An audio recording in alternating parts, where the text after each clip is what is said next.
everyone, welcome back to the DBMS revision series. आज हम DBMS का एक बहुत ही modern और industry important topic समझेंगे. Specifically for all my SPPU MCA engineering students preparing for their 2025 pattern exams, please pay close attention. This revision session is literally your absolute gold mine. We're going to completely break down Unit 5, and I promise you, by the end of this explainer, your concepts will be crystal clear. So let's dive right into a topic that literally runs the modern tech world. Now think about this for a second. How exactly do Netflix, Instagram, and WhatsApp store petabytes of data every single day? I mean, अगर आप अपने normal hard drive में Netflix का data डालने की कोशिश करोगे ना, तो वो literally instantly crash हो जाएगा. Normal computers simply cannot handle this kind of insane pressure. And this, my friends, is what we call the massive big data problem. And you know, every massive problem needs a hero. Well, that hero is exactly what we are learning about today. Okay, so here's your ultimate exam syllabus checklist for today. We're looking at 1. Big data and HDFS definition. 2. The architecture overview.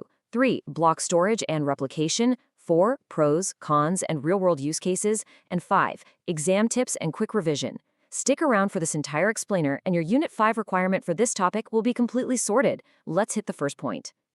Section 1, Big Data and HDFS. Okay, so we know the problem is huge data, right? Let's look at the formal definition. HDFS, or Hadoop Distributed File System, is a distributed file system designed to run on commodity hardware, managing and storing huge data sets reliably.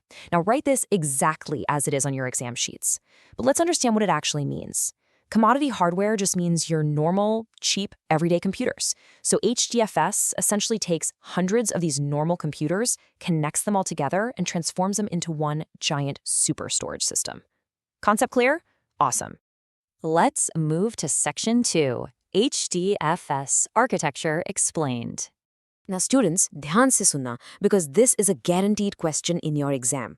At the core of HDFS, there are just two main components, the NameNode and the DataNode. Think of this setup exactly like a factory. The NameNode, that's your manager, the absolute master. It doesn't do the heavy lifting itself. Instead, it just keeps the master index, the directory, and knows exactly where everything is kept. On the other side, we have the data nodes. These are your slaves or the hard-working workers. They actually store the real heavy data. Manager gives instructions, workers store the data. It's that simple. All right, Section 3, Block Storage and Replication. So we know who manages the data and who stores it. But how does a massive file actually get saved inside the system? Here is the exact process. Step 1. A massive file arrives. Let's say it's a huge 4K movie file for Netflix. Step 2. HDFS does not store it as one giant file. It actually breaks it down into smaller, manageable chunks, almost like slicing a massive pizza. Step 3. These chunks are then distributed across multiple data nodes, our workers. Distributing the load like this makes it super easy to manage. And that brings us to a magic number you absolutely need to remember. 128 MB. I want you to memorize this right now. In modern Hadoop, the default size of those chunks, or blocks as we call them, is exactly 128 megabytes. If an MCQ or a short answer asks for the default block size, this is your golden answer. Lock it in. But wait, let me ask you a question. What happens if a server crashes and that specific 128 megabyte data block is lost forever? Just imagine the disaster. What if a vital chunk of your banking data vanishes just because one cheap worker computer caught fire? What do we do then? Well, this is where HDFS is incredibly smart. The answer is 3. This is the default replication factor. Let's slowly understand this.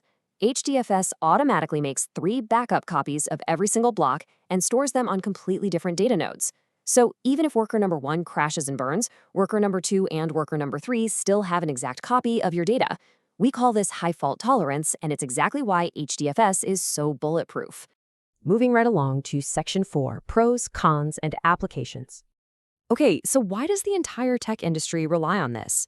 If you want to impress your evaluator, use these real-world applications in your paper.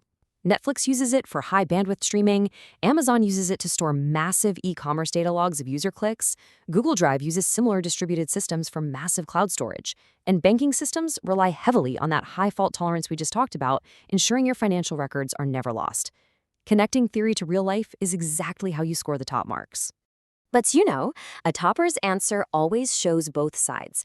HDFS is not perfect. Here are the cons. First, it's not suited for low latency data access, meaning if you need data in mere milliseconds, HDFS is just too slow.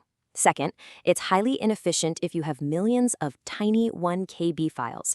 It prefers big, chunky files. And third, the NameNode acts as a single point of failure. If your master manager crashes, the workers have absolutely no idea what to do. Always mention these drawbacks for a perfectly balanced answer. Section 5. Exam tips and quick revision. Wake up, guys. High energy now. This is your final cheat sheet before walking into that exam hall. Take a mental screenshot right now. HDFS equals distributed storage using cheap hardware. NameNode is the master, keeping the index. DataNode is the slave, providing the actual storage. Default block size, 128 megabytes. And default replication factor, 3, for that fault tolerance. Lock this summary into your brain and you are 100% ready to score full marks on this topic. As you wrap up this revision explainer, I want to leave you with this thought. Data is the new oil, but how will you engineer its storage tomorrow? You now have the foundational knowledge of how the biggest companies in the world do it. अगर ये explainer helpful लगा हो तो like, share और subscribe जरूर करना. See you in the next one.